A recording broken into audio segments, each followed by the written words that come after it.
furniture masterpieces.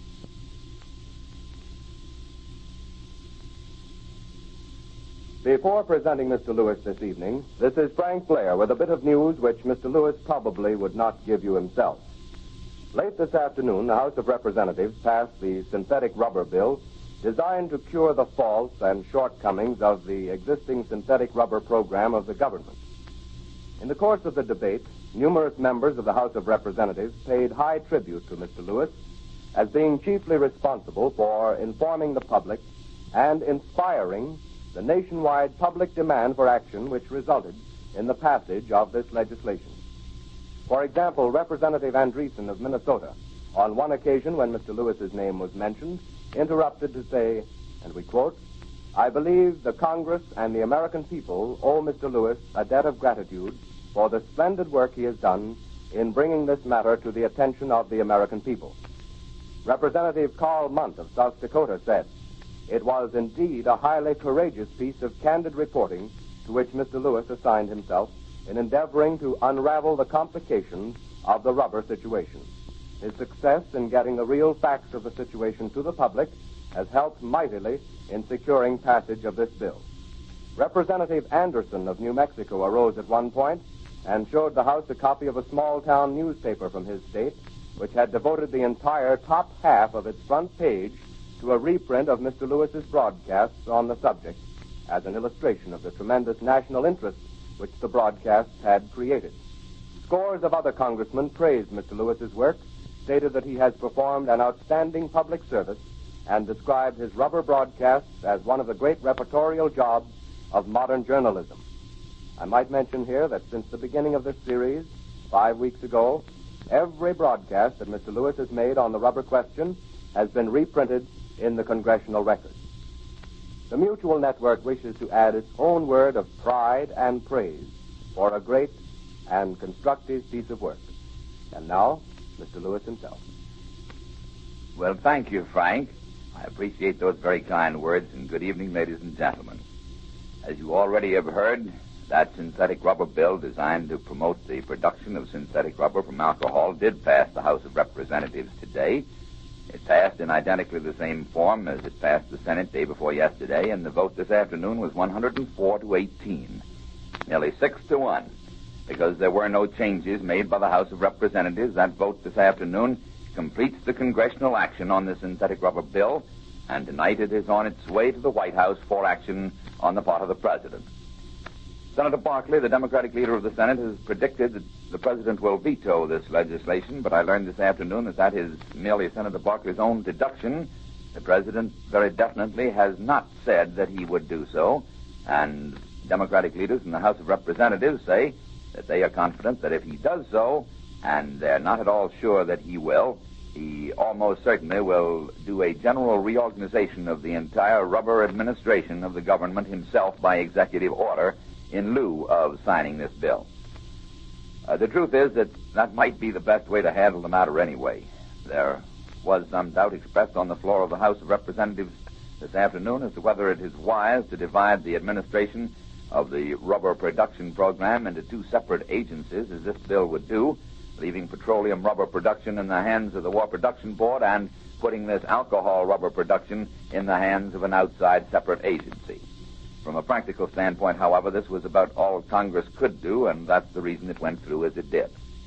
Representative Ewing Thomason of Texas, who is one of the most reliable members, responsible members of the House of Representatives, said this afternoon that he feels the legislation is a slap at Mr. Donald Nelson of the War Production Board, and he objected to the divided authority that it provides. So did Representative Faddis of Pennsylvania and Representative John Cochran of Missouri. Representative Kefauver of Tennessee, who was opposed to the bill because he said that it is congressional meddling in the administrative affairs of the government. They were all, however, in the minority. The House as a whole refused even to accept any amendments to the legislation on the theory that that would delay the bill because they would have to go back for Senate approval and that the bill should go to the White House immediately, and so it does. I do happen to know that congressional leaders are recommending that the President do his own overhauling of the synthetic rubber administration rather than sign this bill. There is quite a lot of overhauling to do. In order to get a satisfactory cure of all these difficulties, it's going to be necessary to chop off some political heads in the Rubber Reserves Corporation, but perhaps the president will be willing to do that rather than sign this legislation as it now stands. We asked him in his news conference today whether he would comment on the synthetic rubber bill. He declined to do so, but he very specifically did not indicate any particular opposition to it. Now, there's considerable activity and excitement stirring mysteriously in the War Production Board this evening, and apparently it has to do with Mr. Henry J. Kaiser, the gentleman on the Pacific Coast, who has made such a very brilliant record with quantity production of cargo ships. You know, of course, about Mr. Kaiser's proposal that a considerable part of the shipbuilding facilities of the nation be converted immediately to the building of giant flying boats. He proposes a great fleet of some 5,000 of those cargo planes to take the place of surface vessels in the transportation of men and munitions and materials of war to the fighting fronts across the ocean. For several days, it's been evident that something has been stirring in the steel section of the War Production Board, and I was informed this morning that the War Production Board may shut down some of Mr. Kaiser's shipyards on the Pacific Coast and convert those yards to construction of these big cargo planes. Late this afternoon, I was told that a decision definitely has been made to cut out some of the construction program on surface ships and to convert those yards, along with some bomber plants, to cargo plane construction, but I was not able to trace down just exactly what yards or bomber plants they will be, if that has been decided yet.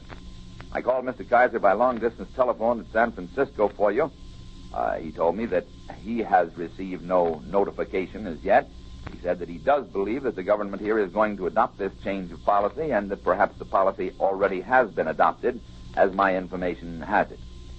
There still is one catch, however. The information here is that these cargo planes are to be built of stainless steel, which, as I explained to you last night, means that they can be of welded construction instead of being riveted, which is necessary in the case of aluminum. The welded construction not only is much stronger, but it is infinitely faster in production, and it would save literally tens of thousands of man-hours of work on every large plane.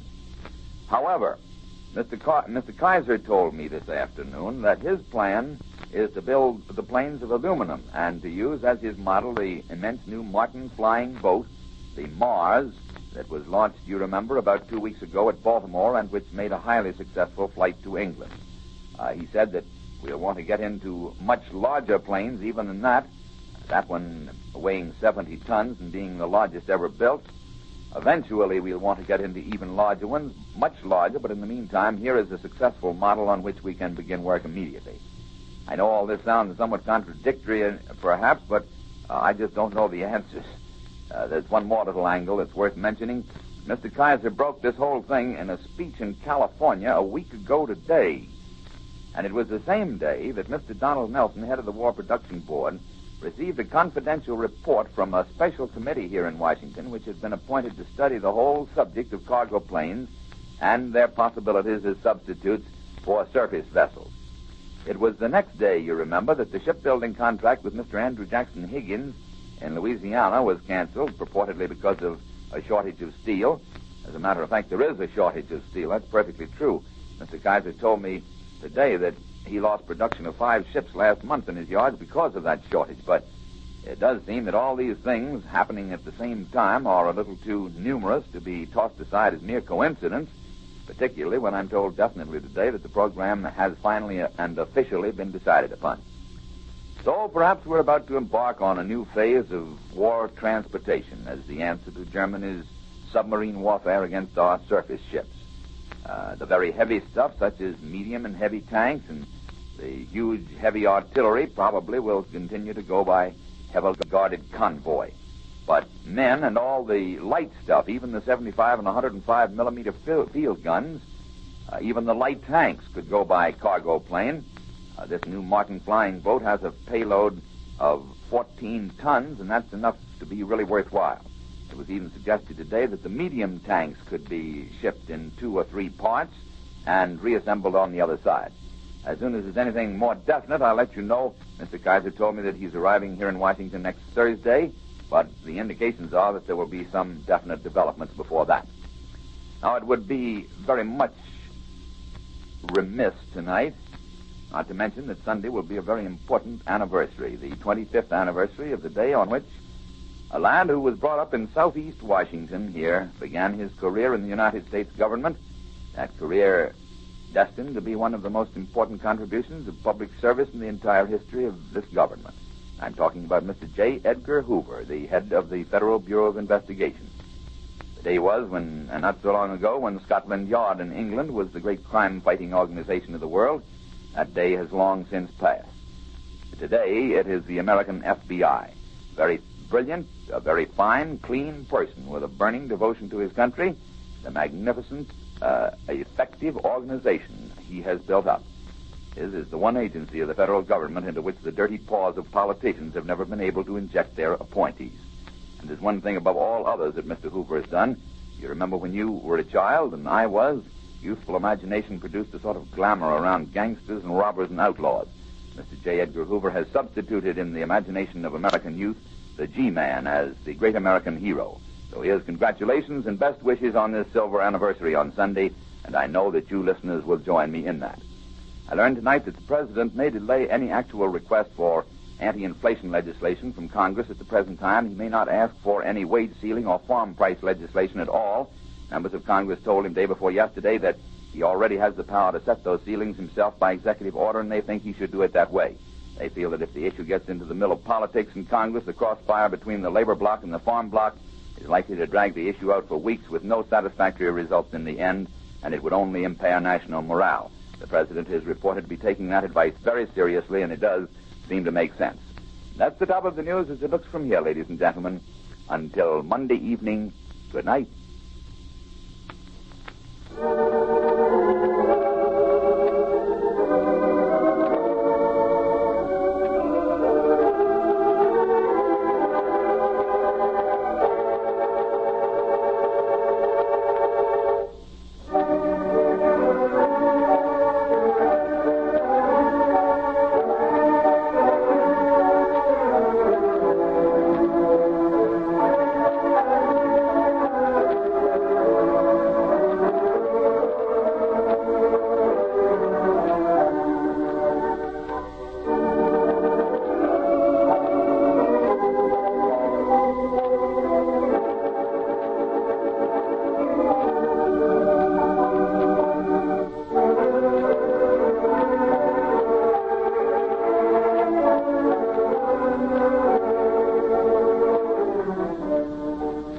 Mondays through Fridays at this time, Fulton Lewis, Jr. brings you the top of the news from your nation's capital. These broadcasts on the day's news originate through WOL, Washington, D.C.